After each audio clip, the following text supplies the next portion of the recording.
এই শীতে এই রকম একটি আচার না বানালে কি হয়, যেমন টকঝাল তেমনই পুষ্টিগুণ সমৃদ্ধ। প্রথমে কয়েকটি কাঁচা আমলকি ও কাঁচা লঙ্কাকে প্রেসার কুকারে 2টি সিটি দিয়ে নিয়েছি। এরপর 1 চামচ 5 ফোড়ন, 2টো শুকনো লঙ্কা, গোটা জিরে ও মৌরি শুকনো খোলায় ভেজে নিয়েছি। এরপর সেদ্ধ করা আমলকিগুলোকে কুচি কুচি করে এভাবে কেটে নিয়েছি।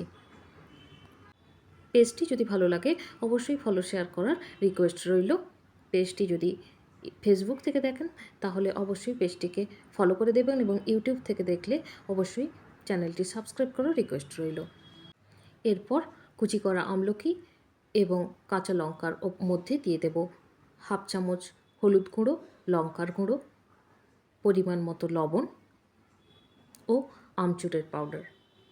এই শীতে এই ধরনের একটি আচার অবশ্যই বাড়িতে ট্রাই করবেন, খুবই ভালো লাগবে। ভিডিওটি কে কোথা থেকে দেখছেন অবশ্যই কমেন্ট করে জানাবেন, তাহলে ভালো লাগবে।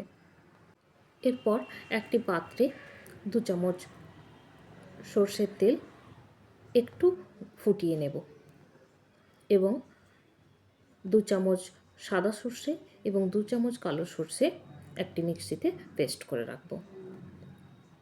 ওই পেস্ট অংশটি এবার ওই মিশ্রণের মধ্যে দিয়ে দেব